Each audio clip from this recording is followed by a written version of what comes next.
Hey, welcome back to another exciting week. This is start of a new week, a new exciting 5 days of magical learning. So I think we are still on the Greek philosopher account. We are going to talk about the practicing Stoic. So Yeah, we what you we got, we Chris?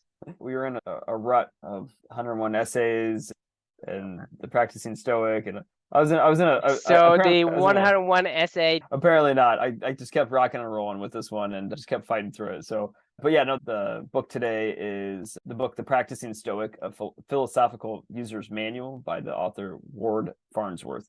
So this book actually wasn't really as much about the philosophy of Stoicism. It was more about like the practitioner's handbook of like, what does it really mean? Like, what is an externality? Like, what are the words? Like, it was kind of breaking down Stoicism a little bit Hmm. more than being more of like a Marcus Aurelius's Meditations or like Epictetus's Discourses. Where it was more like just like an actual philosophical discussion about life in general. This is more of like a practical how-to guide of like if we were going to take all those different writings of the Stoics and like try to break it down into what is happening here. Like that was what this book is really about. I And see. it was interesting. It was, I don't, for whatever weird reason, I don't know what it is about Stoicism in particular, but I don't know. There's something interesting to me about the philosophy. Like I don't love it, to be honest with you. Like I don't really agree with Stoicism, but I wanted to learn more about it. I don't know why I was like Stoic curious, like Uh-huh. I mean, if you will. So I think that's why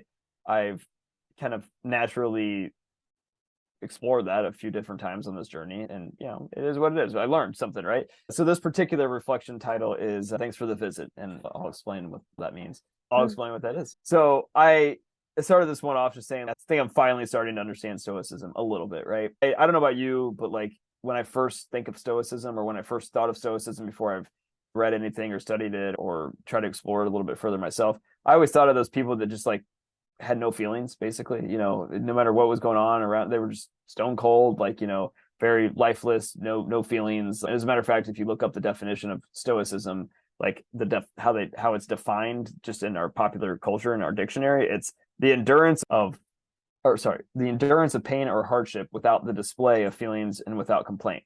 So like when I hear that, I don't know about you, but that just sounds miserable. Like it just sounds like people that are just like going through shit all day long and they just have no feelings or Yeah, emotions it and they don't reminds show it. me of eating frog for breakfast. Exactly. Yeah, it does not there's nothing about Remind stoicism it reminds does. me of, go and work in a sub mine until you die. Pretty much, yeah. And, I and don't mean, show emotions about it. Like just suck it up and deal with life and premeditated adversity. Imagine yourself the worst thing happening to you so you can practice that thought and that feeling every single day before you ever go out there and actually happens to you and you know how to prepare yourself. It doesn't sound fun, is what it doesn't sound, is what it sounds like to me. And it doesn't sound like it's life well lived either, because like we're humans and we have emotions and it's not the emotions aren't bad. I've always had the feeling that just in pop culture and what we hear of stoicism, that is the kind of the vibe of it, is to be emotionless for the most part, right? The weird thing is I've explored stoicism further and further is I don't think that's what it's about at all actually anymore. And after reading, like Meditations and the Practicing Stoic and the Daily Stoic is the daily reflection book that I read every once in a while and write a reflection in the mornings off of, and the Socrates Express, learning about, premeditated adversity. And there's another book that dove into Stoicism as well that we'll talk about along the journey and that I've kind of explored. I think I'm finally starting to understand this philosophy a little bit more. And it isn't about denying emotions. It's actually about embracing emotions and recognizing them, right? So it's about feeling when you feel pain to say, I feel pain. Like, and okay, what do I want to do with that? It's more similar to the space between stimulus and response is your freedom to choose kind of a philosophy in general. And that space isn't about denying that emotions happen, right? And that space isn't about, changing outcomes afterwards. It's about that time in the middle when you can decide what you want to do with that emotion that you just got, right? It's about just recognizing emotions and then processing it and figuring out what you want to do with it. So that's really what I feel like stoicism, as the more I studied it and the more that I've learned from it, that it's about like if somebody knocked on your door and it was like an emotion and you open it up and you decide, okay, come on in or don't, but it's kind of your decision at that point in time. As I've been exploring this and thinking about this stuff, I've recently started to play a little game with myself whenever I feel like a certain wave of emotions. If I'm getting pissed or if I'm angry at work or if I'm tired of chasing Luca around and picking up after him and running after him all day long, or yelling at my wife to put clothes away or something like that. I was like, whenever I feel that emotion coming on, I try to pretend like there literally is somebody that knocks on a door when I open it up and there's a little monster waiting for me outside of it. And the monster that I keep seeing in my head is Sully from Monsters Inc. You ever see that movie, Monsters Inc., with like and Mike Wozniacki and you ever seen Monsters Inc.? Okay, so I keep just, I don't know why, that's the monster that I think of when I'm thinking of like anger at my door or whatever. And he's like, in a nice soothing John Goodman voice, he's like, hey, just, saw you're angry. Do you want me to come on in? We can figure it out. And I just say, at that time, I can decide whether or not, hey, yeah, come on in. Let's go fuck some shit up. Or no, I think I'm good. Like I can just close the door. We'll see you later. Next time the anger comes. And it kind of helped. It worked. It was something that was kind of fun to think about whenever I got angry. I just think of John Goodman and Sully at my door and, asking me if he wants to rage or not. And I get to make that decision whether or not I want to go rage or not, and let him in. But either way, I'm acknowledging that emotion's there and deciding what I want to do with it. Right. So I thought I wanted to take that a little bit further. I haven't really tried it yet with other emotions like love or pain or anger or whatever, beyond just the anger kind of emotion. That's what I feel like I've been using this the most. But I guess in theory, you could really apply this to anything like success or failure or anxiety or whatever it may be. You can pretend that it's a new little monster that's knocking at your door and you can decide what you want to do with it, right? Yeah. So that was the reflection from this book and just Stoicism in general, of kind of how I'm starting to think about it, because it's not about denying emotions. Is that I feel like Stoicism is about embracing emotions, but deciding, what you want to do with them, meeting them at the front door of your life, and then deciding whether you want to welcome them into your home or not. So that's it. I'd love to get your thoughts. What do you think?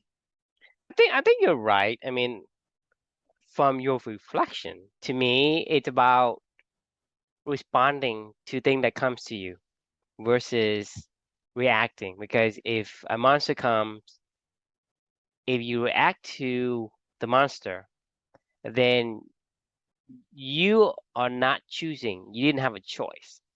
But if you chooses, then you're in control. Because Yeah. I really agree with the fact that you say it's like, between stimulus and response is a freedom to choose. So to me, if you tell me about Stoic how they use emotions, basically they use logic to put emotion into check. Because if Exactly. if somebody is trying to make you angry, right, and push the buttons, right, and normally if you are not a practicing Stoic, it's not to show that, hey, I can make Chris angry, right, Yeah. and if he doesn't show anger, that doesn't mean that he doesn't does. I mean, I think from the surface, and when you look at the definition of Stoic, you think they are, you know, Emotionless. taking shit just Right. Yeah. because, right? They're not taking shit. I think a lot of people will be mistaken that Stoic just take the shit just because they are Right. supposed to. For whatever belief they have, the same concept, same image. If you hadn't told me about the fact that between stimulus and response is freedom to choose, then it actually turned my view on Stoic based on that particular phase alone. Because I think Stoic isn't about taking the shit. It's about, okay, shit came. What am I gonna do with it?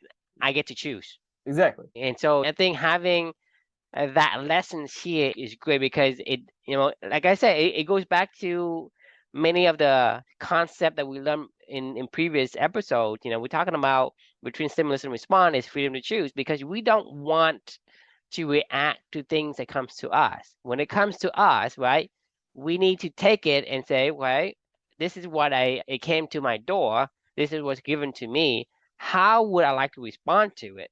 That's the only thing I can control in life, and I don't want to give that away because Right. if that's the only thing I can control, and I'm going to show emotion just because you press the buttons to make me angry, you press a button to make me sad, right? That means you controlling me. I have no control over myself, and if I don't, right, then basically I have no freedom at all. And so to me, understanding what a practicing Stoic do it in the spirit of Stoic, right, Stoicism, then to me that makes sense. I think a lot of people mistakes what a Stoic does based on the definition alone, because I think Yeah. definition doesn't It's Sounds awful. It's like, I hey, mean, these people will take shit and they don't even, yeah, complain. To me, I think the definition of not complaining may threw me off to say, hey, this guy takes shit and doesn't, you know, complain. For right. me, it's like, well, I don't have to take shit. Shit comes to me, but I can divert that, I can reflect that, or I can dodge it, but I will complain because Right. hey, don't throw shit at me because I will throw it back. For me, that if you had told me that in the beginning, then I would look at the Stoic as a different way. But I think having the word that they don't complain without complaint, I think that I don't know why that should be in there.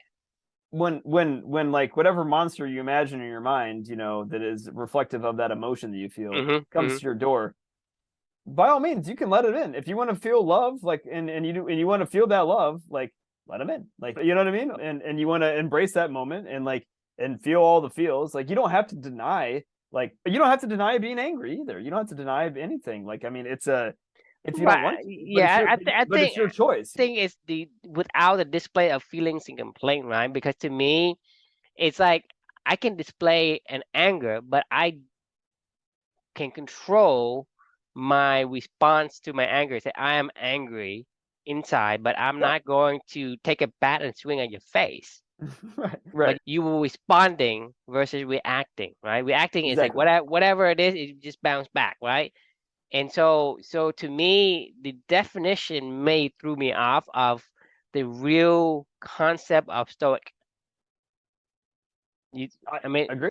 to me, I think if you give me a definition alone without giving the context, I would always believe, people are supposed to be taking shit and because, it's whatever Why? Yeah. What? I whatever mean, belief, whatever, silly belief that you think, it's going to give you a benefit of whatever sort is to let people throw shit at you all the time.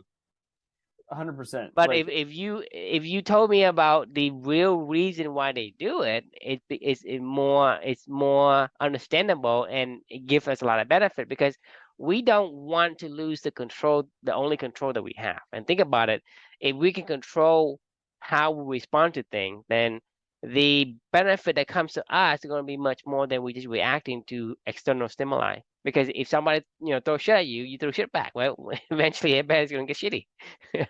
exactly. This is like I'm just looking up more definitions. If you can see it on here, it says, being stoic is like just looking up what is a stoic person like. Being stoic is being calm and without any emotion. I don't think that's true. No, And this no, is it's not this is without emotion. It's not no, without the it's just expectation. the emotion. No, I could be happy when you're trying to make me angry because you say, "Hey, True, you're an ugly dude. Hey, you're a short dude." I say, "Well, okay, thank you. Right. I like it. It's a compliment, right?" That is an emotion. It's an emotion of, hey, that's cool because that's what I thought too, right? That's still an emotion to me. To say without emotion, to me, that kind of threw me off of the definition because the emotion, the expected emotion, if I were to punch you in the face, I expect you to get mad Right. because if you punch me in the face, I could be happy because hey, I could get a lot of money from you. Right. I can say, Right. hey, I can just sue you for assault. I can be happy. Right. That's still an emotion, but it's opposite of what I expected. So Right. to me, if a stoic is to do that, then I'm all for stoics. They're they're not emotionless people. Like, I mean, that's the point. Is like, I mean, like even right here it says the noun stoic is somebody who's not very emotional. It describes the adjective describes a person or action or thing that seems emotionless or almost blank. I could not disagree more with that. This is what I'm saying. In popular culture, the word stoicism, I think, is synonymous with somebody that has no emotions, So right? who And wrote these things? I Who, don't know. This is what I struggled with when I would study stoicism and when I would learn more about it and I would read, because and I'm like, that would put me off. we're still humans. We still have emotions. Like, I mean, it's not like you can deny that the monster walked to the But door. to deny your emotion, it's like not using half of your gifts. I I mean, agree. I mean, there's a reason why we have the emotions. Like, I mean, they're not. That's not. Their emotions aren't the enemy. you're The point. suppressing it, right? To me, that isn't natural, isn't right. So for me, if I'm looking at a book and I would go and Google what is a Stoic, I would never have read this book. it would I put me agree. off because like, I don't want to be emotionless. To be fair, it's not that I didn't necessarily learn it from this book. This has kind of been like just my burgeoning, like, understanding of Stoicism that caused the reflection. But you see it in the description. The foundational idea of Stoicism is that we appear to go through life reacting directly to events. The appearance is an illusion. We react to our judgments and our opinions, to those thoughts about things and not about the things themselves. Stoics seek to become more conscious of those judgments and find irrationality in them, and then choose them more carefully. Like, what Right, do I and want to do? that sounds Like, more like a Stoic definition. emotionless, and yeah, I mean, like, yeah, I mean, I agree with you. And like, it's when you look at it the way that we're talking about it, like, I don't mind Stoicism at all, because I think it's actually a really good practice of you know like, it's hard to recognize when you're having emotions, you know what I mean? Like, I think very, for most of us, when we have an emotion and immediately the reaction just immediately happens, right? And like, and But that's the thing is, you don't have to not react to it. You can shorten it because if I make you angry, right, you can probably make me angry for 5 minutes, 10 minutes, an hour, a day, but not a whole lifetime. I've seen people hold a grudge for a whole lifetime, right? yeah, no, that's so And sad. so to me, that is burden on you, I not the agree. other person. The other person, hey, I didn't know I made you mad. uh I would go through life joyfully. I'm skipping through life like one happy, joyous life, and you're here like grudging me for something I did not even know. Burden on you, not the guy that did you wrong. So for me, it's stoic, right?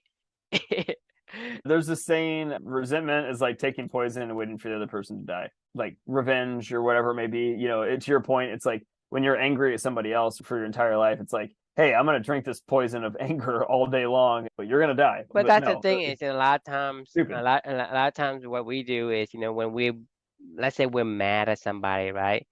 You self sabotage yourself Yeah. I to mean, yeah, it's make the other person feel bad for some reason. right. Sometimes, that's the habit that we've been conditioned to follow. It sounds so silly. It's like, hey, when I'm mad at my wife, right, I forget to eat and I starve myself and, look like I'm I'm a homeless guy or whatever. I'm just punishing myself. You doesn't even know. True. Yeah. She doesn't. I've done that in the past and I've seen myself doing that It's so like drinking poison for yourself, and hoping the other person dies. it's like Um, I'm suffering for however long that I'm mad at her. you're the only one suffering too. I'm sure she doesn't give a shit at a certain point in time. But She's like, that's what "What's I'm this saying about, is man?" once you practice the Stoic, you can check your emotion at the door and say, hey, Sully, thanks for visiting.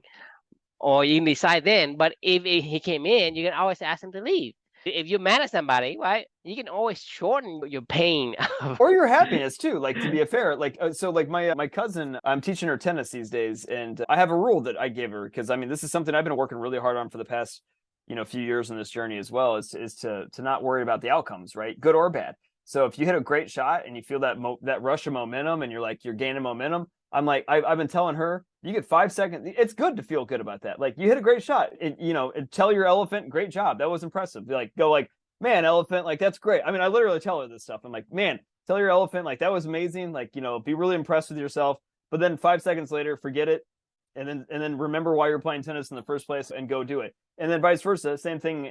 I call it my it's five it's second about rule. control. It's about controlling what you want because Right. the thing is you need to decide, right, what you want to do. Because if you're talking about Sully coming to your room, right, when he comes to your room, you can decide whether you let him in at the door or you let him in and ask him to leave because you still in control. You are telling him this is my decisions. But if you don't practice the Stoics, right, you letting emotion do whatever he do until he decides to leave, not Exactly. you. Right. And that's the lesson that I see that I'm learning today is that you have that control and you need to take the ownership of that and don't let go of it because if you do, then people will control you. People, it can be circumstances, it could be anything. That, like, if you constantly get into the roller coaster of emotions, that's what, going back to the tennis example, like, it's such an emotional roller coaster in the course of a match. You can feel really great and feel like you're on this amazing upward trajectory, and then all of a sudden you come crashing back down, then find yourself 3 games later talking to yourself, telling you're the worst player ever. Like it's just a downward shit spiral. Like when you constantly ride the roller coaster But wave, think about like, it, if you're you're not in control, you can't make good decisions, and that's the point. Yeah. that's you giving away good, smart actions to other people.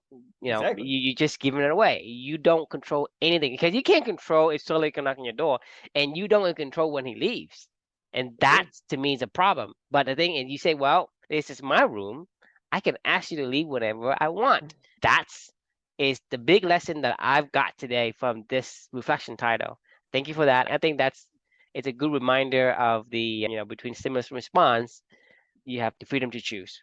Yeah. And I I love think it. it's a domino effect, it's cascade of things. Because if you are in a bad mood, you're in an angry mood, you will not make good judgments. And whether or not you will want to go and beat somebody with a baseball bat or whatever, Right. I guarantee you it's not a good decisions. You're gonna Agreed. regret those decisions. And having your control of your freedom to choose allow you to optimize those opportunities and the decisions you make because you don't want to make decisions you regret.